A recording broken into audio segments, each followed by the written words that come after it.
Chilli powder అన్ని రకాల వంటలకు పచ్చళ్లకు సరైన chilli powder. No colour, no chemicals.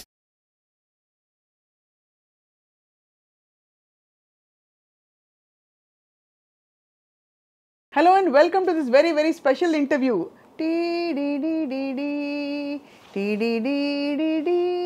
అని ఒకప్పుడు దూరదర్శన్ సిగ్నేచర్ ట్యూన్ వచ్చిన వెంటనే అందరూ కూడా ట్యూన్ ఇన్ అయిపోయి టీవీల ముందు అతుక్కుని కూర్చునేవారు. అప్పుడప్పుడే టీవీలో వినోద ప్రధానమైన కార్యక్రమాలు దూరదర్శన్లో మొదలయ్యాయి. ఆ సమయంలో డీడీలో అనేక కార్యక్రమాల్లో అనేక హాస్యపరమైన చిన్న చిన్న స్కిట్స్లో వాటిలో కనిపించి అలరించిన నటులు ఆ తర్వాత అఫ్కోర్స్ ఎన్నో సినిమాల్లో కూడా చాలా పాత్రలు వేశారు. అన్నిటికంటే ముఖ్యంగా ఏంటంటే మామూలుగా అందరూ మంచి చేయడం గురించి మాట్లాడుతుంటారు, కానీ ఈయన మాత్రం మంచి చేసి చాలామంది జీవితాలను ఉద్ధరించి బాగు చేసే తపనలో నిత్యం ఉంటూ ఉంటారు. దానికి మూలం ఏంటంటే మనం సైతం అని ఆయన పెట్టిన ఒక సంస్థ. అది పుట్టింది ఎప్పుడంటే ఆయన పుట్టినరోజున సెప్టెంబర్ 22న.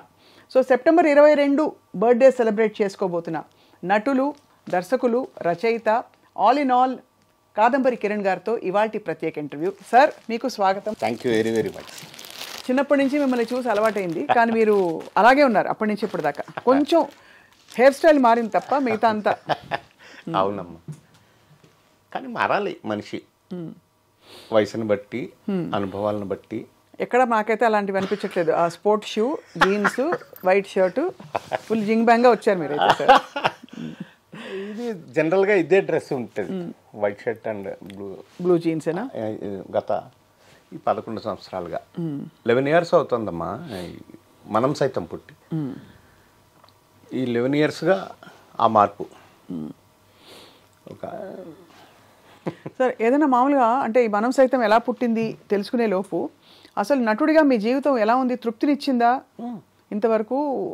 ఇది కేవలం ఒక వృత్తి, రోజు నాకు ఏదో ఒక ఇన్కమ్ ఉండాలి అనే విధానంలో మీరు ఆలోచిస్తారా, లేక ఇంకా తపన పడే క్యారెక్టర్స్ అన్నీ వచ్చాయా, చేశారా మీరు? అంటే చలనచిత్ర పరిశ్రమలో తపన పడితే అసలు ఏది రాదమ్మా, వచ్చింది నిలబడుతుంది తప్ప. రావటానికి తపన పడితే మనకి నిరాశ ఎదురవుతుంది.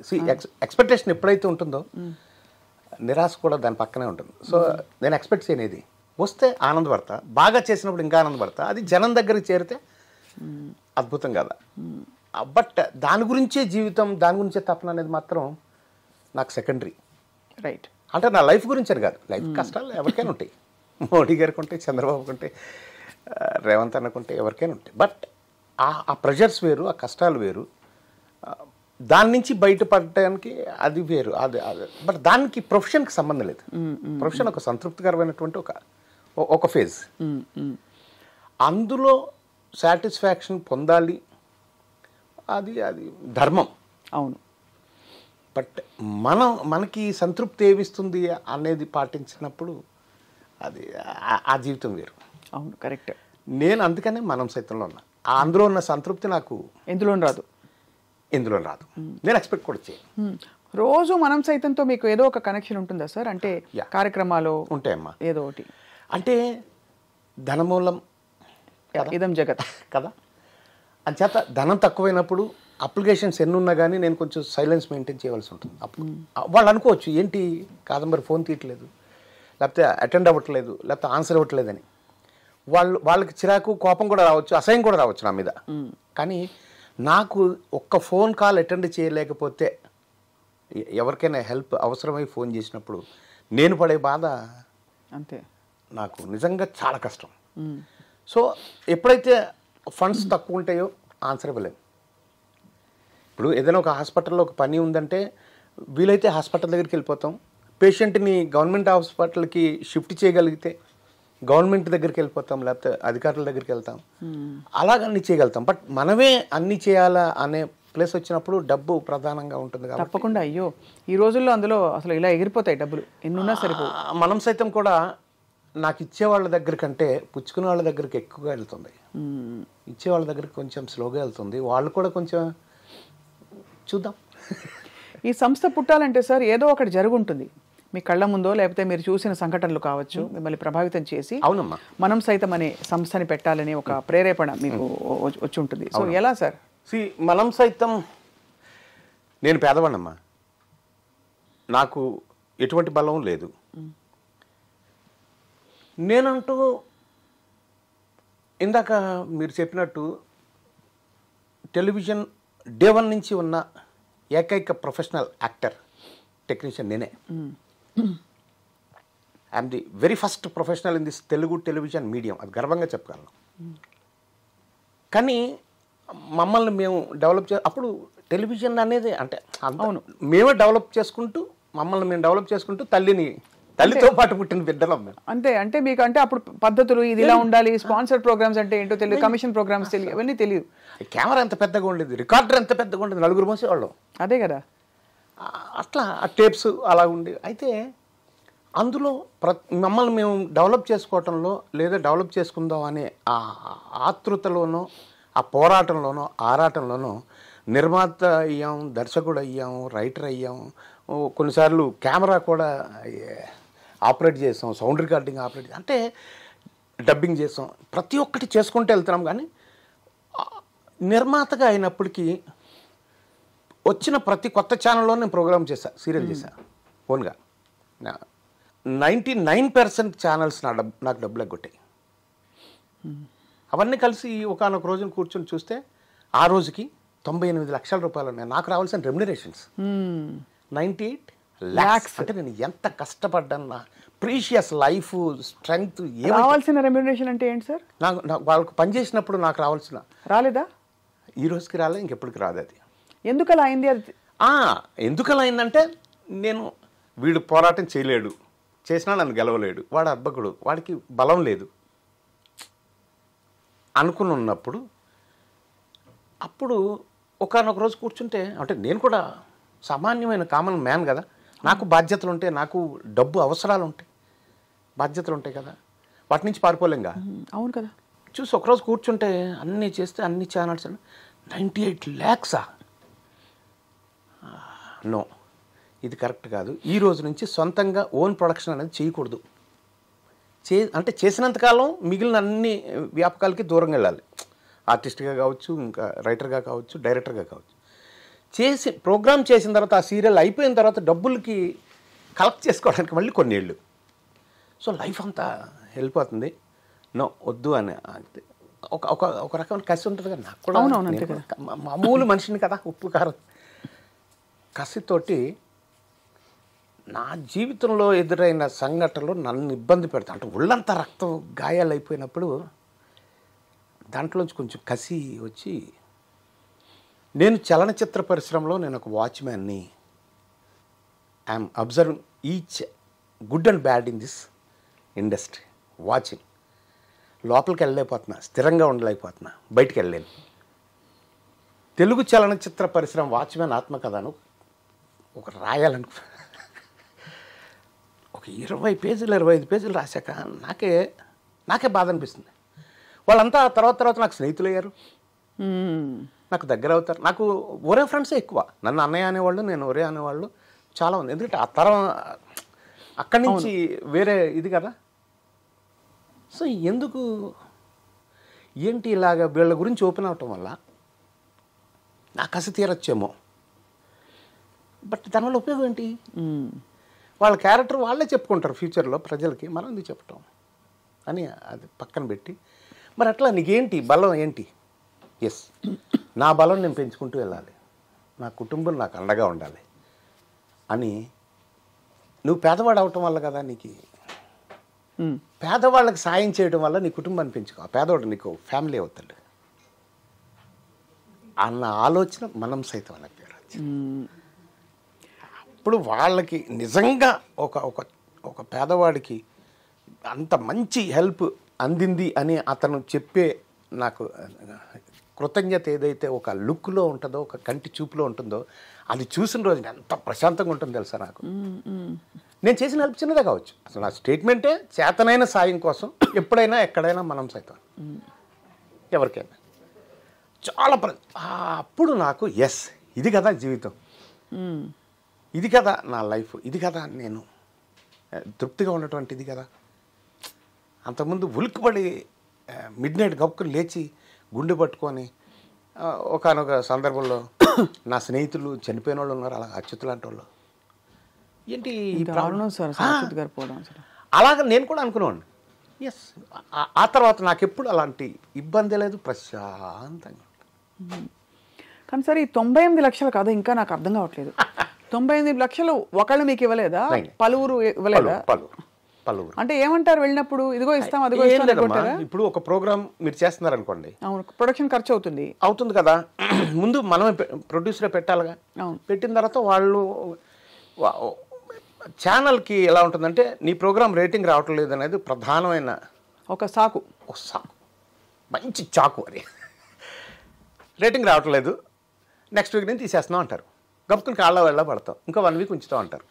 ఆ 1 వీక్ తర్వాత ఒక ఓచర్ ఇస్తారు, ఫుల్ అండ్ ఫైనల్ పేమెంట్ అని ఒప్పుకుంటే, ఇదిగో నీకు 20 లక్షలు రావాలి, 2 లక్షలు ఇస్తా అని ఒప్పుకొని రాసిస్తే 2 లక్షలు వస్తాయి. ఆ 2 లక్షలకే మనం చాలా జీవితం మారుతుందనే ఫీలింగ్లో ఉంటాం. బోళ్ళంతా మళ్ళీ వాళ్ళకి ఇవ్వాలి కదా, టెక్నీషియన్స్కి. అవును కదా, వాళ్ళ బాకీలు.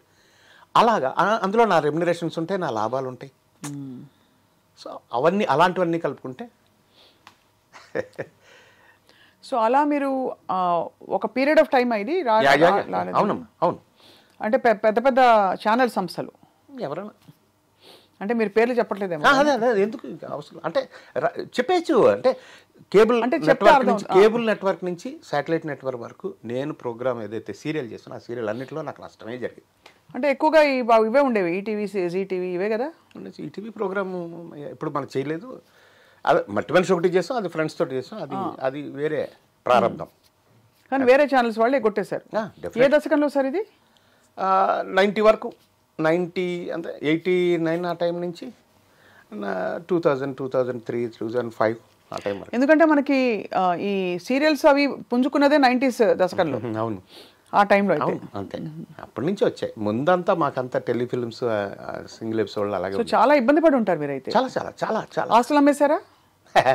ఆస్తులు లేవు అమ్మడానికే? ఎక్కడ కొన్నా అక్కడ అమ్మా. అదే కొన్నా. చాలా కష్టపడి డే 1 నుంచి కష్టపడుతున్నాగా. రోజుకు 150 రూపాయల నుంచి, రోజుకు 300 దగ్గర నుంచి, రోజుకు 500 దగ్గర నుంచి అలా తీసుకొని, ఒక్కొక్క వర్క్కి ఒక 500 దగ్గర నుంచి 1500 దగ్గర నుంచి అలా తీసుకున్న. ఎక్కడ పడితే అక్కడ కొన్నాను నేను. అలా మీరు ఎక్కడ పడితే అక్కడ పోయినాయి. అమ్మో, చాలా స్ట్రగుల్ సార్ లైఫ్. ఈ టైంలో అంతా మీకు వేరే ఆలోచన రాలేదు? మీరు అంటే ఇంకో ఫీల్డ్లోకి వెళ్దాం, ఇంకోటి ఏదైనా చూసుకుందాం, ఎట్లా వెళ్ళగలనమ్మా? ఇది ఈ కళ్ళ కన్నదే ఈ జీవితం కదా, బతుకుతున్నదే దీని గురించి. వేరే చోటుకి వెళ్ళాలంటే ఇంక మనం ఉన్నట్టే లేకపోయినట్టు. కరెక్టే. ఎట్లా వెళ్ళగలుగుతాం? ఉంటే ఇలాగే ఉండాలి, బతకాలి, లేదంటే వేస్ట్ అనిపిస్తుంది. అవును, నేను చాలా తక్కువ టైం నేను జాబ్ చేసింది. అది కూడా రిపోర్టర్గా పనిచేసింది. ఈనాడు పనిచేశాను, అంతకుముందు పల్లకీలో పనిచేశాను. దట్ చాలా తక్కువ టైం. ఈనాడులో పనిచేస్తున్నాను. టెలివిజన్లో ఏదో ప్రోగ్రామ్ వస్తే అట్లు రామారావు ఉండేవారు మాకు హెడ్. ఆయన టీవీలో పనిచేయడానికి లేదు అని మెమో ఇచ్చారు నాకు. నేను కాగితం తీసుకుని రిజిగ్నేషన్ ఇచ్చేసి స్వీట్లు పెట్టి వస్తే, నాకు అదే ఇష్టం సార్, జాబ్ వద్దు సార్, అంతే. చాలా తక్కువ టైం. సో ఇప్పుడు మనం సైతం సంస్థ పెట్టాక సార్, అసలు వాట్ ఈస్ ద నేచర్? ఎవరెవరికైనా సాయం చేయాలంటే ఎలాంటి సాయాలు? ఆర్థిక సాయం ఒకటి. అవునమ్మా, అన్నీ అమ్మా. అట్లే ఎలా అంటే నన్ను అడిగే వాళ్ళని బట్టి. ఇప్పుడు సపోజ్ మొన్న ఒక సినిమా ఇండస్ట్రీలో ఒక కాస్ట్యూమరు అతను ఇంట్లో పడిపోయాడు, తలకు దెబ్బ తగిలింది, ఏదో హాస్పిటల్లో జాయిన్ చేశారు. జాయిన్ చేస్తే అక్కడ వాళ్ళు తట్టుకోలేకపోతున్నారు ఫ్యామిలీ, ఒక ఆడపిల్ల, భార్య. ఏం చేయాలి? వెంటనే ప్రభుత్వ అధికారులతోటి పొంగులేటి గారిని వాళ్ళ టీంతో మాట్లాడి నిమ్స్లో ఒక బెడ్ ఖాళీ చేయించి, నిమ్స్లో 32 బెడ్లు ఉంటాయమ్మా 31 రాష్ట్రాలకి. అదే ఉంది. సో అక్కడైతేనే సీఎం రిలీఫ్ ఫండ్ నుంచి మనం ఏమైనా తెచ్చుకోవచ్చు, వాళ్ళ దగ్గర నుంచి ఏదైనా లెటర్ తేవచ్చు, ఏదైనా మాట చెప్పించవచ్చు. సో బెడ్ ఖాళీ అయినా మరో సెకండ్లో అక్కడ పేషెంట్ పెట్టేయాలి, ఎందుకంటే ప్రాణాలతో కాబట్టి వాళ్ళ పాలసీ అది. అవును. సో వేరే హాస్పిటల్ నుంచి హాస్పిటల్ వరకు మనిషిని తీసుకొచ్చి అక్కడ అవన్నీ కూడా చేయడానికి దానికి డబ్బు ఎంత అన్నది కాదు. అసలు మన పవర్ ఏంటి? పొంగిలేటి గారు వాళ్ళ టీంలో మన మనుషులు ఎలా ఉంటారు. మనం అంతకుముందు అయితే లక్ష్మారెడ్డి గారి దగ్గర నుంచి ఏ మినిస్టర్ ఉన్నా కానీ హెల్త్ మినిస్టర్ అంటే నాకు సేవ చేసిన వాళ్ళు ఎక్కువ ఉన్నారు, నా పేదవాళ్ళకి. అలాగా ఇండస్ట్రీకి సంబంధించిన వాళ్ళందరికీ నేనున్నాను అని చెప్పే ఒక సంస్థ మనం. ఎస్ అమ్మా. అంటే ఇలాంటి ఒక వ్యవస్థ పెట్టినప్పుడు ఇండస్ట్రీ వరకు లేకపోతే ఫలానా శాఖ వరకు అన్నది ఉండకూడదు. కాబట్టి ఎవరికైనా ఉంటుంది. ఎక్కువగా నా చుట్టూరా పేదవాళ్ళు ఇండస్ట్రీ వాళ్ళు ఎక్కువ ఉంటారు కాబట్టి వాళ్ళకి ఎక్కువ లబ్ధి అవుతుంది. ఇప్పుడు కేరళ ఫ్లడ్స్కి ఇంతకుముందు వచ్చినప్పుడు అక్కడికి వెళ్ళి పనిచేసి వచ్చాం, తిత్లీ తుఫాన్కి వెళ్ళి పనిచేసి వచ్చాం, కర్నూలు ఫ్లడ్స్కి వెళ్ళి పనిచేసి వచ్చాం. బట్ ఆర్టిస్టులు టెక్నీషియన్స్ ఇండస్ట్రీ వాళ్ళకి అట్లా లేదమ్మా, ఎవరికైనా ఇస్తారు, సమాజంలో ఎవరికైనా. బట్ దానికి ఒక పరిధి ఉండదు కదా సార్, ఉండదు. ఏం తృప్తి ఉంటుంది, ఎలా తృప్తి ఉంటుంది? అంటే మన దగ్గరికి వెతుక్కుంటూ వచ్చిన వాళ్ళల్లో ఇందాక నేను చెప్పినట్టు మన ఫండ్స్ ఎలా ఉన్నాయి, మన శక్తి ఎక్కడ ఉంది, మన ఎలా అంతవరకు చేయగలం. ఇప్పుడు ఆంధ్రాలో ఇప్పుడు ప్రస్తుతం మనం చేయలేము, నేను దూరం అయిపోయిన వాళ్ళకి చేయలేం కాబట్టి. బట్ ఏమైనా చేయగలిగితే మళ్ళీ వాళ్ళకి కూడా చేస్తాం, ఎక్కడైనా చేస్తాం, సమస్య లేదు. బట్ చేసే మనకి దమ్ ఎంత ఉంది అది అంతే. చాలా అంటే దీనికి చాలా శ్రద్ధ కావాలి ఫస్ట్ ఆఫ్ ఆల్. అవునమ్మా. అండ్ ఒక అంకిత భావం కావాలి. ఎందుకంటే తిరిగి చూసుకుంటే మనకు వచ్చేది ఏముండదు. ఏదో కొంతమంది పొలిటికల్ లైన్లోకి వెళ్ళే వాళ్ళకి అంటే ఇది ఒక మెట్టులాగా పనిచేస్తుంది. కానీ మీరు ఎప్పుడు దీని గురించి పెద్దగా ఎక్కువ మాట్లాడుకుని నేను ఎప్పుడు చూడలే. అవును, ఏమాత్రం ఉండదమ్మా. అంటే ఇప్పుడు మనని కామెంట్ చేయాలంటే కామెంట్ చేసే వాళ్ళని వాళ్ళకి ఆన్సర్ చెప్తూ కూర్చుంటే టైం వేస్ట్. లేకపోతే ఇంకోళ్ళు ప్రపంచంలో ఎవరైనా కామెంట్ చేస్తారు కదా, మంచి పని చేస్తుంటే ఎక్కువగా చేస్తారు. సో నేను అసలు పట్టించుకోను. నేను వాళ్ళని అసలు నేను ఏ పేదవాడికి హెల్ప్ చేయాలి వేళ అంతే. రోజు చేస్తున్నారు సార్ అప్పటి నుంచి? అంతే. సుమారు ఎంత సార్, ఎన్ని వేలు అలా అవుతుంది రోజు కానీ చెప్పాలి అంటే? నెలకి ఇంత మేము ఇవ్వగలుగుతాం. కరోనాలోనే ఓన్లీ కరోనాలో 50,000 కుటుంబాలకు నేను గ్రాసరీస్ ఇచ్చాను. బాబా 50,000 మంది కుటుంబాలకు ఇచ్చాను. ఎంత వాళ్ళు మీ మనసులో మిమ్మల్ని దీవించుకుని ఉంటారు. డెఫినెట్గా చాలా ఇప్పటికి చాలామంది నేను అంటే అదే కాకుండా ఆర్థిక సహాయం కూడా. ఇప్పుడు నేను ఏ యూనిట్లో షూటింగ్ చేస్తున్నా 5 నుంచి 10 మంది మధ్యలో ఉంటారు బెనిఫిషియర్స్ ఆ సెట్లో. ఒకళ్ళు వచ్చి నాకు పలానప్పుడు అది చేశారు, నాకు పలానప్పుడు ఇది చేశారు, లేకపోతే నాకు బియ్యం ఇచ్చారు, లేకపోతే ఏదో ఒకటి. మినిమం 10 మంది ఉంటారు, 5 నుంచి 10 మంది ఉంటారు. ఎంత గొప్ప జీవితం సార్. ఈ మధ్యలో మరి మీ కుటుంబం మీ ఖర్చులకి, మీ ఇంకా జీవనోపాధికి ఎలా మీరు ప్లాన్ చేసుకున్నారు మీ లైఫ్లో? ఒకవైపు ప్రొడక్షన్ వర్కౌట్ అవ్వలేదు, డబ్బులు ఎగ్గొట్టారు, అందరినీ వెళ్ళి అడగలేకపోయారు. అడగలేదు అసలు? ఎవరైనా అడిగారా? అడుగుతాం. చూసినట్టునే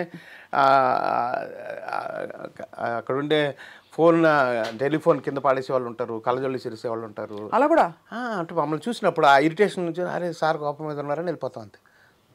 అయ్యే బాబోయ్, మీరు చెప్తుంటే ఎన్ని చూసాం తల్లి, ఎన్ని చూసాం. అంటే వచ్చేవాడు కూడా కంగారు పడతారుగా. అరే వీళ్ళందరూ ఎవరు సార్? ఛానల్ యజమానులా? నాకు డబ్బులు ఇవ్వాల్సిన వాడు. అంటే అలా కాదు, నేను అడిగేది ఏంటంటే డబ్బులు ఇవ్వాల్సిన వాడు. అంతే అంతే అంతే. యజమానులు అదే ఎవరైతే ఆ సీట్లో ఉంటారో ఇవ్వమని చెప్పేశారా? ఇంకా లేదు, ఫుల్ అండ్ ఫైనల్ పేమెంట్ అని రాసేసాం కదా. అంతే. అలా రాసే ముందు ఈ సీన్స్ అన్నీ ఉంటాయి అన్నమాట. ఓహో. రాసిన తర్వాత ఇక వాడు ఇవ్వడు, ఎట్లా చచ్చిపోతాం, ఎలా మనకు ప్రెషర్ అవుతుంది. మనం ఈ లోపల మనం ఎక్కడో అక్కడ వేషాలు వేసి సంపాదించిందో లేకపోతే ఉండదో ఏదో తెచ్చి దొంగతనంగా కొంత అప్పులు గట్టిగా అడిగి కూడా ఒకటి ఉంటాడు కదా పాప, వాడికి ఏదో కష్టం ఉంటుంది కదా, వాడికి ఇచ్చి అడగని వాడికి కొంచెం ఆగి ఈ కనీసం ఇదైనా వస్తుందేమో అని అలా మనకి ఇవ్వాల్సిన డబ్బును బాగా ఎక్కువ చేసి ఇచ్చే డబ్బును బాగా తక్కువ చేసి ఆ బ్యాలెన్స్ ఎక్కువైన తర్వాత కట్ చేస్తాం. ఇవన్నీ ఒకవైపు అయితే మీకు యాక్టింగ్లో కూడా రెమ్యునరేషన్స్ ఎగ్గొట్టడం ఉంటాయి? మ్యాక్సిమం ఉండవు, 1-2 ఉంటాయి, మ్యాక్సిమం ఉండవు. ఎందుకంటే రాను వచ్చిన తర్వాత ఇక నాకు ఒక మేనేజర్ గారు ఓ పెద్ద ఆయన ఉంటారు, ఆయన కలెక్ట్ చేసుకుంటాడు. కొంచెం అది ఇబ్బంది లేదు, అదే భుక్తి. మీరు చేస్తున్న ఈ మనం సైతము మీ సహా ఈ తోటి సినిమా పరిశ్రమ మిత్రులు కానీ పెద్దవాళ్ళు కానీ అగ్ర హీరోలు కానీ అగ్ర దర్శకులు కానీ వాళ్ళు ఏమంటారు సార్ మిమ్మల్ని?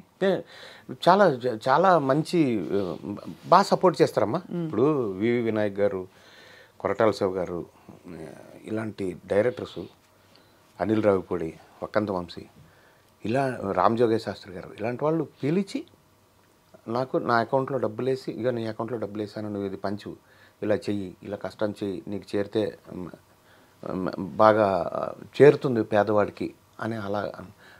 చిరంజీవి గారు కూడా ఇంటికి పిలిచి ఒకసారి 2 లక్షల రూపాయలు ఇచ్చారు నాకు. ఎంత? 2 lakhs ఇచ్చారు, ఇంటికి పిలిచి ఇచ్చారు. ఇప్పుడు చాలా కాలం, ఒక 7 years అవుతుంది అట్లా. వాళ్ళంతా అలా చేసిన వాళ్ళే, బన్నీవాస్ గారు కానీ అలాంటి వాళ్ళంతా అలా పెద్దవాళ్ళ సపోర్ట్ ఉంటుంది. చదలవాడ శ్రీనివాసరావు, చాలామంది అలా. అంటే ఇప్పుడు సడన్గా చెప్పలేకపోవచ్చు, బట్ అదే అర్థమైంది. అంటే వాళ్ళ వైఖరి ఎలా ఉంటుందని సపోర్ట్ ఉంటుంది. రాను ఏంటంటే వాళ్ళకి కూడా ఒత్తిళ్ళు ఉంటాయి కదా, వాళ్ళ తాలూకు మనుషులకు వాళ్ళు చేయటం. ఇప్పుడు జనరల్గా ఏమవుతుందంటే, ఇప్పుడు నువ్వు ఉన్నావమ్మా, నీకు మేకప్ వేసేవాళ్ళు, నీ అసిస్టెంట్లో, నీ కార్ డ్రైవరు, మీ ఇంట్లో పని చేసేవాళ్ళు, నీకు అసిస్టెంట్స్, వాళ్ళని సేవ్ చేయడానికి ఒక స్టార్ ఎవరైనా చూసుకుంటారు. నాకు అలా కాదుగా, నాకు వచ్చిన వాళ్ళంతా నా ఫ్యామిలీ అని, పేదవాళ్ళే నా ఫ్యామిలీ అని చెప్పే మనిషిని కదా. అవును. సో వాళ్ళు అందులోనే ఉండిపోతారు. నాకు ఆ పరిధులు లేవు. చాలా అసలు స్ట్రగుల్స్తో కూడిన సక్సెస్ఫుల్ జీవితం ఇది. అవునమ్మా. అంటే ఎందుకంటే సక్సెస్ఫుల్ బికాజ్ ఇంతమంది జీవితాలు మీరు తాకారు కాబట్టి, తాకుతున్నారు, ఇంకా కంటిన్యూ అవుతుందని చెప్పి. సో మీ నటన జీవితం ఎలా కొనసాగింది సార్? మీరు వెతుక్కోకుండా రోల్స్ వస్తున్నాయా మీకు? వెతుక్కోకుండానే ఉంటాం. ఎప్పుడైనా అడిగితే రాదమ్మా. మీరు ఏది అడిగి రాలేదు? ఏదైనా సరే, ఏ అవకాశమైనా సినిమా ఇండస్ట్రీలో అడిగితే రాదు. కానీ ఇంతమంది నటులలో, అందులో మీరు వేసే క్యారెక్టర్స్లో ఆ స్లాట్లో చాలా మంది ఉంటారు. కాదంబరి కిరణ్ గారు వాళ్ళ మనసులో తట్టాలి వెంటనే స్ఫురించాలంటే మీరు ఎలా తట్టిన వాడికే కదా నేను వెళ్ళి పనిచేసేది. దాంతో సాటిస్ఫై అయిపోవడమే అంతే.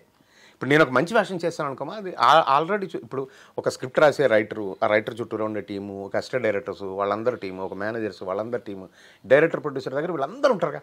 అవును. వాళ్ళందరూ రెగ్యులర్గా అన్ని సినిమాలు చూస్తుంటారు. నేను రెగ్యులర్గా ఇప్పటికీ ఇండస్ట్రీలో ఉన్నాగా, నా సమకాలీకులు చాలామంది ఇళ్లలో ఉండిపోయారు, కొంతమంది చచ్చిపోయారు. బట్ నేను అలా కాదు, ఈ రోజుకి నేను పనిచేస్తూనే ఉన్నా. ఇప్పుడు నాకు 5-6 సినిమాలు చేతిలో ఉన్నాయి, 6 సినిమాలు ఉన్నాయి చేస్తాను. 6 సినిమాలు అంటే నెలకి ఆల్మోస్ట్ ఒక 15-20 డేస్ బిజీ. మీరు 10 డేస్ అయితే ఈజీగా ఉంటుంది. 10 డేస్ 10 డేస్ ఈజీ. మీరు అత్యంత స్ట్రగుల్ పడిన సమయం, ఈ 98 లక్షల కథ నాకు ఇంకా అసలు బుర్రకెక్కట్లేదు, బాగా నాకు కూడా కోపంగా ఉంది, నాకే అన్ని విసిరేలే ఉంది. మీరు అంటే మీకు అంతమంది కొట్టారంటే it is not easy. First of all sir, డబ్బులు పోగొట్టుకోవడం ఒకటి, రెండోది మనం ఇంత కోల్పోయాము, మనని ఇంతమంది మోసం చేస్తారనే ఫీలింగ్ ఎవరు తట్టుకోలేరు. అవును. ఆ కసి, నేను అదే ఆ కసిలోంచి నన్ను మోసం చేసిన వాడిని ఇంకా ప్రేమగా పలకరిస్తాను నేను ఇప్పుడు. ఇంకా వాళ్ళు వచ్చి ఉన్నారు కదా, నేను ఇంకా బతికే ఉన్నాగా. మీరు ఓకే వాళ్ళు వచ్చి ఉంటారు. నేను అదే చెప్పాను ఇందాక, రాసినప్పుడు కొంతమంది ఒరే ఫ్రెండ్సే, కొంతమంది ఫ్రెండ్సే, కొంతమంది ఇంకోటి వాళ్ళైనా, లేకపోతే అవకాశాల్లో నన్ను అవమానాలు చేసినా ఏం చేసినా కానీ.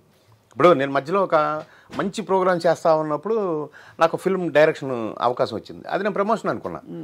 నేల మించి వచ్చాము, ఫస్ట్ ఫ్లోర్ టెలివిజన్ ఉంది, సెకండ్ ఫ్లోర్ ఫిల్మ్ వచ్చింది, సెకండ్ ఫ్లోర్ వరకు వచ్చాం కాబట్టి పడితే ఫస్ట్ ఫ్లోర్లో కదా పడతాం, ఏం పర్లేదులే అని చేశా. కానీ సెకండ్ ఫ్లోర్ నుంచి పడితే భూమి ఆకర్షణ శక్తికి పాతాళానికి పోతామని తెలియదు మనకి, పడిపోవడం జరిగింది. అప్పుడు నీలాంటి ఫ్రెండ్స్ ఎవరైనా దగ్గర నన్ను గుర్తుపడతారు, లేకపోతే నాకు గౌరవిస్తారు, నన్ను అభిమానిస్తారు అనే వాళ్ళ దగ్గరికి వెళ్ళి, అరే నాన్న వేషంరా, అరే ఊరే అనలేం అవతల.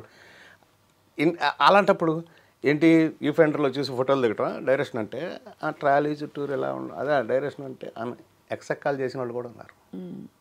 బాధపడాలి, తప్పదు, అంచేత వెళ్ళలేము.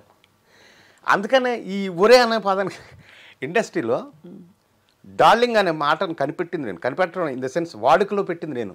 అంటే మరీ ఒరే అని అలా అసహ్యంగా అనప్పుడు నా దగ్గర పనిచేసిన పిల్లలు 26 మంది ఫిల్మ్ డైరెక్టర్లు ఈరోజు ఉన్నారు నా దగ్గర అసిస్టెంట్లుగా పనిచేసిన పిల్లలు. వీళ్ళల్లో కొంతమంది కోట్లు తీసుకుంటున్న వాళ్ళు కూడా కొంతమంది ఉన్నారు. కానీ మీకు జరగలేదా న్యాయం? నేను వెళ్ళి ఒరే అనలేను, నన్ను ఒరే అంటాడేమో అని అతను భయం. అతని ఆ భయానికి ఎందుకు అతను అలాగ ఉండని అని మనం వెళ్ళి డార్లింగ్ అనే మాట కనిపెట్టి నా అసిస్టెంట్లకి, లేకపోతే నేను ఎవరికైతే సర్వీసులు చేశానో హెల్పే చేశానో వాళ్ళందరినీ ఆ డార్లింగ్ అని పిలవటం వల్ల అలాగలి అది చివరికి పూరి దాన్ని ఓన్ చేసుకొని డార్లింగ్ అని అతనికి మన ప్రభాస్ చేసి, అదే ప్రభాస్ గారి డార్లింగ్. ఆ మాట నేనే. ఎందుకంటే అంత విస్తృతంగా నా దగ్గర సహాయం చేసిన వాళ్ళు, నేను సహాయం చేసిన వాళ్ళు, నేను హెల్ప్ చేసిన వాళ్ళు, నేను పెంచిన మొక్కలు అంత విస్తృతంగా పెరిగారు కాబట్టి. సో మీరు సినిమా డైరెక్షన్ చేయడం అనేది మీకు బెడిసి కొట్టింది బాగా. అంతేగా, అంతే. కారణం ఏంటంటారు సార్? అది సక్సెస్ అవ్వలేదుగా. ఏమనుకోకు, హ్యాపీ కూర్చోండి, కంఫర్టబుల్గా కూర్చోండి అమ్మా. అయితే అంతే, అది సక్సెస్ కొడితే ఏముంది. ఇప్పుడు అది 100 రోజుల సినిమా ఆడింది అనుకోమ్మా, నా జీవితం వేరు కదా. అది 1 వీక్ ఆడింది కాబట్టి కదా మనం. దాని చావు కూడా బోల్డ్ మంది వస్తున్నారు కదా అలా సక్సెస్ కాని వాళ్ళు. 2వ సినిమా అటెంప్ట్ చేస్తున్నారు, 3వ సినిమా అటెంప్ట్ చేస్తున్నారు. అలాగా నాకు 16 కథలు చేసుకున్నాను. ఈవెన్ అక్కినేని నాగార్జున గారి దగ్గర నుంచి ఆలీ వరకు. ఒక నాగార్జున గారి దగ్గర బావ ఎలవబుల్ మ్యాన్ ఓన్లీ నాగార్జున 1.5 years ఆ కథ దాని మీద తిరుగుతూనే ఉన్నాం. బ్రహ్మానందం గారితో సిటీ లైట్స్ సైలెంట్ మూవీ, దాంతో అలా తిరుగుతూనే ఉన్నాం. ఇంకోళ్ళు ఎవరితోనో బాబుమోహన్ గారు అబ్బాయితోటి ఏదో చేయాలని బాబుమోహన్ గారితో వారితో అలా తిరిగాం. ఈ హీరోలు ఎవరు ఇవ్వట్లేదు, వెంకటేష్ బాబుతోటి ఏదో అట్లా తిరిగాం. అంటే ఇవన్నీ సంవత్సరం 6 నెలలు 8 నెలలు ప్రాసెస్ ఉంటుంది. ఎంత జీవితం ఉంటుంది. హీరోలు ఎవరు ఇవ్వట్లేదని రమ్యకృష్ణ గారితో గజ్జల గుర్రం అనే ఒక కథ, హీరో కమెడియన్స్ రమ్యకృష్ణ గారు, అదొక 2 years అంత ప్రాసెస్ అవుతుంది. సో ఆ ప్రయత్నాలు నేను ఏది మానుకోలేదు, ఆపుకోలేదు. కానీ ఇంకా కొన్నాళ్ళ తర్వాత అంటే ఈ మనం సైతం వచ్చే ముందు వరకు ప్రయత్నం అనేది ఎప్పుడు ఆ క్రియేటివ్, ఇప్పటికీ నేను ఎప్పుడైనా రాత్రి నిద్ర పట్టకపోతే చక్కగా కూర్చొని మంచిది ఏదైనా రాసుకుంటూ కూర్చుంటా. అంటే దాని ప్రయత్నము దాని జీవితము ఉంది, అవకాశం అనేది. సో ఇప్పుడు ప్రస్తుతం అయితే అది రాసుకుంటూ మీ రోల్స్ మీరు వేసుకుంటూ మనం సైతం నడిపించుకుంటూ అలా సాగుతుంది. అంతేనమ్మా. సార్ మీకు అచ్యుత్ గారు మంచి మిత్రులు కదా. అవును. మా నాన్నగారి సీరియల్లో హీరో అయిన అన్వేషిత. అవును. ఆయన సడన్ గా చనిపోవడం చాలా బాధ కలిగించింది చాలా మందికి. ఎలా జరిగింది సార్ అంతా? అంటే అతను కష్టాల్లో ఉన్నారా? ఆరోగ్యాన్ని కేర్ చేసేవాడు కదా, కష్టాలు అనేది ఏం లేదు, అతను కంఫర్టబుల్గానే ఉన్నాడు. బట్ ఏంటంటే ఆరోగ్యాన్ని అసలు పట్టించుకునేవాడు కాదమ్మా అతను. అంటే ఇప్పుడు సపోజ్ కూర్చున్నాం అనుకో, మిరపకాయ బజ్జీలు తినేవాళ్ళం.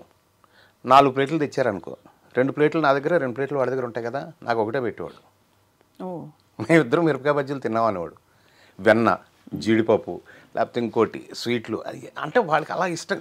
చల్లటి కూల్ డ్రింక్, చల్లటి వాటర్ కూడా చాలా డేంజర్ అమ్మా ఇప్పుడు. చల్లటి కూల్ డ్రింక్ తాగేవాడు. అట్లా ప్రెషర్స్ ఉంటాయి కదా. అతను వినైల్ ప్రింటింగ్ ఒక కంపెనీ ఏదో అనుకున్నాడు ఫ్రెండ్ తోటి, న్యూస్వీడ్ అతను. అందులో కొంచెం 24-24- అనేవాడు, 24 లక్షలు అంతా అప్పుడు అప్పు అయ్యాడని ఆవిడ చెప్పాడు. మాకు చెప్పలేదు అది. 24 లక్షలు అప్పుడు ఎవరు అప్పయ్యారు? ఈయనే అప్పయ్యారా అని తెచ్చాడు, ఆ ప్రాసెస్కి తీసుకొచ్చాడని చెప్పేవాడు. మేము అంతలో న్యూస్వీడ్ వెళ్ళాం. ఆ ఫ్రెండ్ పార్ట్నర్ ఎవరైతే ఉన్నాడో అతనిది ఏదో షాప్ ఓపెనింగ్, అక్కడికి కూడా వెళ్ళాం మేము. బట్ ఆ తర్వాత వచ్చి సడన్గా గాంధీ అనే ఫ్రెండ్ వచ్చి ఇట్లా యశోదలో చేరాడు అన్నయ్య రాత్రి. వెళ్ళినప్పుడు చచ్చిపోయాడు. షాక్ అయి ఉంటారు మీరు. లైఫ్ అంటే జీవితం ఇంత తాత్కాలికం. చాలా చాలా చాలా చాలా చాలా. ఎందుకంటే మామూలు ఒక స్నేహితుడిగా, ఒక మంచి స్నేహితుడిగా అతను చనిపోవటం ఒక బాధ అయితే, అప్పుడు మేము కలిసి నాగేశ్వరరావు గారి సీరియల్ నేను వచ్చితే స్టార్ట్ చేసాం. నాగేశ్వరరావు గారి దగ్గరికి వెళ్ళి మేము ఇద్దరమే స్టార్ట్ చేస్తే ఇంకొక 2 ఫ్రెండ్స్ చేరారు.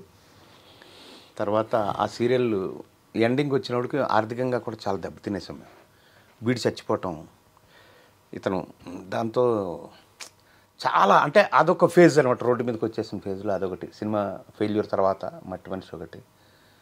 అక్కినేని నాగేశ్వరరావు గారు నాకెందుకంత ఆయన అంటే అంత గౌరవం, అభిమానం, ప్రేమ, ఒక పేరెంట్లా, ఒక తల్లిలాగా అతను ఎందుకు చూస్తానంటే ఆయన ఫోన్ చేశాడు నాకు ఇంటికి. నేను నాగేశ్వరరావుని మాట్లాడుతాను. ఏ నాగేశ్వరరావు ఆవిడకి అక్కినేని నాగేశ్వరరావు సార్ ఒక్క నిమిషం అండి. సార్ ఏం సార్ ఇట్లా మా వైఫ్ తెలియక ఏమనుకోవచ్చు, మీతో మాట్లాడాలి, నేను ఇప్పుడే తోట నుంచి వచ్చాను, మీ దగ్గర సమయం ఉంటే వస్తారా? 5 minutesలో ఇంటికి వెళ్ళా. మీరు మంచివాళ్ళని తెలుసు, మీకు సమర్థత ఉందని తెలుసు, మీరు నష్టపోయారని తెలుసు, ఉల్టా మీరు అచ్యుత్ అనేవాడు కూడా మీ దగ్గర నుంచి వెళ్ళిపోయాడు. సో మీరు చాలా బ్యాడ్ సిచ్యువేషన్లో ఉన్నారని నాకు తెలుసు. నా జీవితంలో నేను మూకీ నుంచి వచ్చాను కాబట్టి, టెలివిజన్ వచ్చింది కాబట్టి, ఈ ప్రక్రియలో కూడా నేను ఉండాలి నా జీవితం అని నేను అనుకున్నాను. ఒక్క సీరియల్ చేద్దాం అనుకున్నాను, చేశాను. బట్ అతను చనిపోయాడు, మీరు రోడ్డు మీదకి వచ్చారు. మీ దగ్గర డబ్బు ఉంటే ఇంకో సీరియల్ మీకోసం చేసి పెడతాను, చేసుకున్నాను. Great man. వెంటనే నేను ఎస్ సార్ అని, నాకు 2-3 ఫ్రెండ్స్ ఉంటే డబ్బులు పెట్టగలిగిన వాళ్ళు, ఆ రోజుల్లో 5 లక్షల వరకు అవసరం ఉండేది. చెప్తే ఒక 2-3 దగ్గర వర్కౌట్ అవ్వలేదు. 4th friend is Rudraraju Ramesh అని నా ఫ్రెండ్, చిన్నప్పటి నుంచి ఎవరెవరో ఫ్రెండ్. అమ్మని అడిగి చెప్తారా? అమ్మ ఏంట్రా ఎంత కావాలని? అమ్మ మొదటి రూపాయి వెనక్కి రావాలంటే 24 లక్షలు పెట్టాలమ్మా. ఎంత టైం ఉందిరా? మీ ఇష్టం అమ్మ. సార్ అయితే ఓకే అన్నారు. సరేరా 15 రోజుల్లో అని ఓ బ్యాంక్ అకౌంట్ ఓపెన్ చేసి 15 రోజుల్లో 24 లక్షలు వేసింది. అప్పుడు ఆయన నన్ను నిలబెట్టడానికి ఫస్ట్ చెక్ మేము ఏదైతే అంతమంది చాలా బ్యాడ్ ఎక్స్పీరియన్స్లు ఉన్నాయి ఆయనకి. ఫస్ట్ ఏం చేశాను, 2 లక్షల రూపాయలు చెక్ ఇచ్చాను ఆయనకి. చారి గారని స్టూడియోలో ఉంటారుగా, ఆయన ఏదో ఫోన్ చేశారని ఈయన మళ్ళీ ఫోన్ చేశారు నాకు, నాగేశ్వరరావు మీకు జస్ట్ ఇన్ఫర్మేషను, ఇది కంప్లైంట్ కాదు, మీ మీద డౌట్ కాదు, మీ అనుమానం కాదు, ఇది చెప్తా ఉన్నాను. ఏంటి సార్ మీరు ఎక్కడ ఉంటారు సార్, నేను వస్తాను సార్ అని. నేను మాట్లాడడం వెళ్ళిపోవాలి కదా, అంత మా దేవుడు కదా. లేదు సార్ అది డిజానర్ అయిందంట చెక్కు. అయితే సంతకం బాగాలేకపోయినా ఇదైనా మీ డిజానర్ అవుతుంది కానీ పెట్టాను నేను మధ్యలో ఫోన్. ఇంటికి వెళ్ళిపోయి 2 లక్షల రూపాయలు ఒక టవల్లో క్యాష్ పెట్టి, సార్ ఇదిగో సార్ 2 అకౌంట్లు ఉన్నాయి సార్, ఇది కొత్తగా పెట్టాం కదా, ఇంతకుముందు ఉన్న అకౌంట్లు అందులో చెక్ ఇచ్చాను, నన్ను క్షమించండి సార్. ఎవరన్నారు మిమ్మల్ని, ఎందుకు ఇలా చేస్తారు, పట్టుకెళ్ళిపోండి మీరు, ఇంకో చెక్ ఇవ్వండి, తర్వాత ఇవ్వండి. అలా నన్ను ఒక బిడ్డలాగా కాపాడే ఆ సీరియల్ అంతా. 3 వేషాలు ఉన్నాయి అందులో, ఒకే ఒక డైలీ సీరియల్. మ్యూజిక్ కూడా ఆయన దగ్గర నుండి చేయించుకున్నారు, టైటిల్ కూడా ఆయనే పెట్టారు. కాస్ట్యూమ్స్ నేను అమెరికా వెళ్ళినప్పుడు జీన్స్, టీషర్ట్లు, కలజోళ్ళు అవి వాడుతూ ఉంటాను.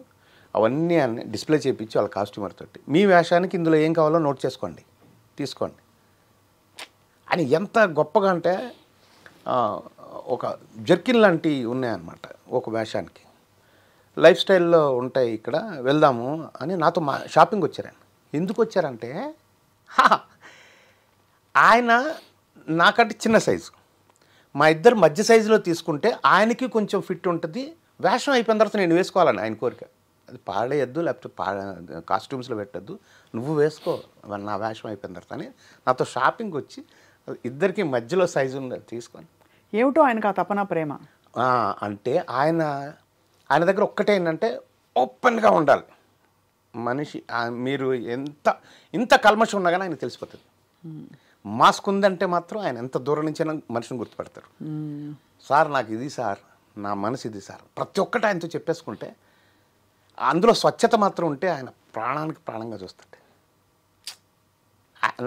నాకు టిఫిన్ పెడితే చట్నీ వేసేవారు ఆయన వాళ్ళ ఇంట్లో, అంత క్లోజ్. దాన్ని ఏంటో నా మీద నమ్మకం అంతే. లాస్ట్ 6-7 months ఆయన్ని కలిసిన వాళ్ళు చాలా తక్కువ, నేను ఒక్కడే కలిసి everyday. He was taking treatment కదా సార్ అప్పుడు, చావుకు ముందు. చచ్చిపోతారని ఆయనకి తెలుసు, మాకు తెలుసు. ఆయనకి ఆయన అనౌన్స్ చేశారుగా. అదే, బట్ ఆయన అంటే ఏమనేవారు, ఏముందండి మనం హీరోలు కదా అలాగే పోతామని. ఆయన హార్ట్ అటాక్ తోటి పోతానని అనుకునేవారు ఎప్పుడు, నేను ఎప్పుడు అంతే అనేవాడు. కానీ క్యాన్సర్ అనేది ఆయనకి. అదే చాలా పాపం. ఇలా మీరు అంటే ఈ ప్రయాణంలో మీరు వ్యక్తిగతంగా మనుషుల్ని కోల్పోవడం, ఇంకా వంచనలు, మోసాలు, ఆర్థిక ఇబ్బందులు, స్ట్రగుల్స్, అన్ని రకాల షేడ్స్ చూస్తారు కదా సార్. జీవితం మీకు నేర్పిన మౌలిక సూత్రం ఏంటి? అంటే నన్ను నేను నమ్ముకోవాలమ్మా అంతే. అంటే ఏమిటి అంటే నువ్వు చేసే పనిని ఆ నమ్మకంతో చేస్తే రిజల్ట్ ఎప్పుడైనా కానీ పాజిటివ్గా నీకు వస్తుంది, నో ప్రాబ్లం. నేనే సాక్ష్యం దానికి. నాకు ఎప్పటికైనా పాజిటివ్గా నాకు వస్తుందని నా నమ్మకం. ఆ డౌట్ ఉన్నప్పుడు రాదు. కరెక్ట్.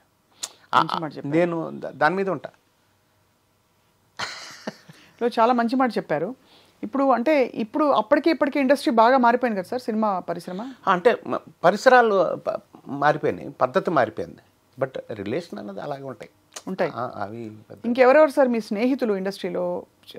బుల్లిచెర చాలా మంది ఉన్నారు. ఆ బ్యాచ్ అంతా అలాగే. అంటే మీరు ఖాళీ టైం దొరికినా, మీ ఇంట్లో మంచి శుభకార్యం జరిగినా, లేదో కష్టం వచ్చినా ఎవరు చెప్పుకుంటారు?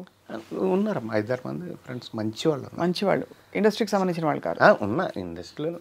ఇంకా బతికే ఇక్కడ అయినప్పుడు చావే ఇది కదా. వీళ్ళే వాళ్ళతోటే ఎక్కువ. వాళ్ళల్లో అంటే ఆడపిల్లల్లో సనా బాగా దగ్గరగా ఉంటుంది, మేఘన ఉంటుంది. చాలా మగపిల్లలు సమీర్ కానీ, హర్షవర్ధన్ కానీ, ప్రభాకర్ కానీ, అశోక్ కుమార్ కానీ. అశోక్ కుమార్ గారు తెనాలి రామకృష్ణ సీరియల్ వచ్చినప్పుడు ఒక సెన్సేషన్. అవుట్. నాగేశ్వరరావు గారికి అసలు టెలివిజన్ రంగంలో ఫస్ట్ ఫ్రెండ్ అతనే. కానీ నాగేశ్వరరావు గారు ఎలా అయితే పెద్ద తెర మీదో, ఈయన చిన్న తెర మీద, బుల్లి తెర మీద అశోక్ కుమార్ గారు అనేవారు. కదా సార్ అది ఏదో ఒక బాడీ లాంగ్వేజ్లోనే ఇమిటేట్ చేసేవాడు. ఆయన చెప్పేవాడు. ఆయన ప్రతి ఒక్కటి అంటే మేము బాగా దగ్గర ఒరే ఫ్రెండ్స్ కదా మేము. అవును. అంటే అన్నయ్య అంటాము. బాగా దగ్గర. ఆయనకి ఫస్ట్ ఫ్రెండ్ ఇతనే అశోక్ కుమారే.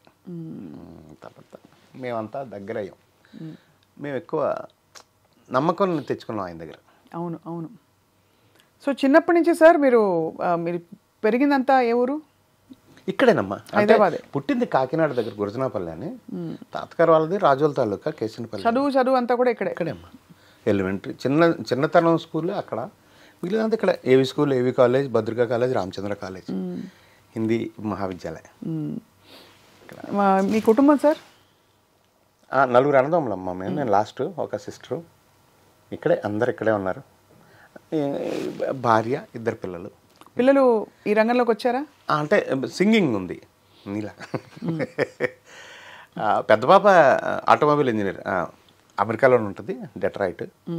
అతను కూడా, అల్లుడు కూడా ఆటోమొబైల్ ఇంజనీర్. ఆ అమ్మాయి పాటలు పాడుతుంది. చిన్న పాప హోమియోపతి డాక్టరు, చిన్నల్లుడు అడ్వకేట్. ఓ, అందరూ చక్కగా సెటిల్డ్, బ్యూటిఫుల్గా, హ్యాపీగా, హాయిగా. మీరు చేస్తున్న ఈ మనం సైతం కార్యక్రమాలు చూసి వాళ్ళు గర్వపడుతూ ఉంటారు డాడీ. అవును, కానీ వాళ్ళని ఎక్కువ ఇన్వాల్వ్ చేయని వాళ్ళకి చెప్పను. వాళ్ళు తెలుసుకోవడమే ఫ్రెండ్స్ ద్వారా. నేను ఏది చెప్పను, నా వైఫ్ కూడా ఏది చెప్పను. మెట్లు ఎక్కుతున్నప్పుడు క్లోజ్. అంతేనా? ఏం మాట్లాడుకుంటారు ఇంట్లో? ఈ సినిమాలు ఏముండవు. నా ప్రొఫెషన్ గురించి ఉండదు అసలు. ఏం మాట్లాడతారు మరి ఇంట్లో? కామన్గా ఇష్టమే మిగిలిన కార్యక్రమాలు ఉంటాయిగా. అంతేగా. ప్రొఫెషన్ గురించి అంటే ఇందులో ఎక్కువ కష్టాలు పడటం ఎప్పుడైతే ఎక్కువ ఉందో నేను చెప్పేవాడిని కాదు. అంచేత అది మెయింటైన్ చేశాను, స్విచ్ ఆఫ్. నాకు ఇంకా మీ 98 లక్షలు ఎలా వస్తాయని ఆ రోజుకి ఇప్పటికి అది బహుశా ఐ థింక్ కొన్ని కోట్లు, ఎన్నో కోట్లు అయ్యేది. చాలా దారుణం. ఆ వంచిన వాళ్ళు ఎలా నిద్రపోతున్నారో కంటి మీద. వాళ్ళకి ఇప్పుడు చూస్తున్నప్పుడు అర్థమవుతున్నాయి. ఎవరిని అంటున్నారు మీరు? 100%. వాళ్ళు వచ్చి ఇప్పుడు మీతో వాళ్ళంతా నా చుట్టూనే ఉన్నారు కదా, నా దగ్గర ఉన్నారు. చాలా భరించి అయితే మీరు సహనంతో నడిపిస్తున్నారు సార్. ఏంటి, వాట్ ఈస్ యువర్ విజన్ మనం సైతం ఇంకా ఇంకా ఇంకా పెద్ద చేయాలంటే? మనం సైతంలో ఒక ప్రాజెక్ట్ అనుకున్నానమ్మా. Saparya, we care for uncared అని ఒక అనాథాశ్రమం, వృద్ధాశ్రమం పెట్టాలని. ఒక పెద్ద తోటలాగా, పెద్ద చెట్లతో తోటలాగా పెంచి, ఒక వాటర్ పాండ్ లాగా పెట్టి, చుట్టూరు ఒక వాకింగ్ ట్రాక్ లాగా చేసి, ఈ తోటలో గ్లాస్ రూమ్స్లో పేషెంట్లను పెట్టాలన్న కోరిక. ఆ తోట కనిపిస్తూ ఉండేలా. అంటే అతనికి పక్షి, నీళ్లు, మనిషి కనపడి తను బతికే ఉన్నానని, బతికినంతకాలం అనుకోవాలని. అది ఎందుకంటే వృద్ధాశ్రమాలు అంటే నేను చూసిన ప్రపంచం వరకు, ప్రపంచం అంతా నేను చూసింది మాత్రం చాలా దారుణంగా ఉన్నాయి. ఏ వ్యక్తి అయినా, అంటే కరోనా కంటే భయంకరమైన వ్యాధి ప్రతి మనిషికి వచ్చేది ఒకటే, వృద్ధాప్యం. అనివార్యమైన వ్యాధి. చావుకు ముందు వస్తుంది అది. ఏ వ్యక్తి అయినా లేచి తనంతటా తాను బాత్రూమ్కి వెళ్లకుండా అక్కడే బాత్రూమ్ చేసుకుంటే 2 గంటల్లో రోడ్డు మీద వేసేస్తున్నాము. ఆ రోడ్డు పేరు వృద్ధాశ్రమం అంటున్నాము. అవి చాలా దారుణంగా ఆ పరిస్థితులు ఉన్నాయి నేను చూసినంత వరకు. స్వప్న, నేను ప్రపంచం అంతా అంటలా. సో అక్కడి నుంచి ఆ మనిషి బతికినంత వరకు నేను బతికే ఉన్నాను అనిపించాలని, నేను దత్తత తీసుకోవాలని నా కోరిక. సపర్య, వీ కేర్ ఫర్ అన్కేర్డ్. ఇప్పుడు హీరో శివాజీ ఒకసారి నాకు 5 లక్షల రూపాయలు ఇచ్చాడు కరోనాలో పంచమని. నేను ఇంకో 3 లక్షల రూపాయలు వేసి ఒక అంబులెన్స్ చేయించా, ఒక బండి కొని. అలాగ ఒక అంబులెన్స్ తిరుగుతుంది. అలాంటి అంబులెన్స్లు ఇవన్నీ కూడా మనకు ఉన్నాయి. సో మీలాంటి అందరి విష్ ఉంది. సో అందరినీ చుట్టూరా పెట్టుకొని ఆ ఆశ్రమాన్ని నడిపి అందులోనే అని నా కోరిక. అయ్యో, లేదు, చాలా గొప్ప సంకల్పం. మీరు ఇంకా తీయాల్సిన సినిమాలు ఉన్నాయి. అవును, ఆ 98 లక్షలు వసూలు చేయాల్సిన సమయం రావాలి. అది రకరకాలుగా వసూలు చేయండి సార్. మీకు రావాల్సిన సక్సెస్ ఇంకా రాసి పెట్టింది బోల్డ్ అంతా. కాబట్టి మీరు తప్పకుండా ఇంకా సినిమాలు తీస్తారని నా నమ్మకం, అందరి నమ్మకం. సో ఇప్పుడైతే 4-5 ఫిల్మ్స్ చేస్తున్నారు మీరు? చేస్తున్నాను రెగ్యులర్గా. నాకు వేషాలు రెగ్యులర్గా ఉన్నాయి. ఇప్పుడు రవితేజ 75 కూడా అది ఆయనకు వచ్చే దెబ్బ తగిలి కొంచెం పోస్ట్ పోన్ అయింది. ఆ సినిమా కూడా అన్నీ ఉంటాయి. అన్ని సినిమాల్లో మంచి మంచి వేషాలు, హాయిగా సరదాగా వెళ్తారు. మంచిగా ఆ రోజు ఏమిటి అంతే చెప్పుకుంటారు. అంతే, ఫినిష్ వచ్చాడు. సో ఈ బట్ అక్కడ కూడా టైం ఉన్నంతసేపు ఫోన్లో మళ్ళీ మనం సైతం ఉంటాం. అదే దాన్ని మానిటర్ చేస్తారు. గొప్ప సంకల్పంతో అంటే మీరు ఎందుకు ఇలా ఆలోచన వచ్చి తలంపు వచ్చి మొదలుపెట్టారు?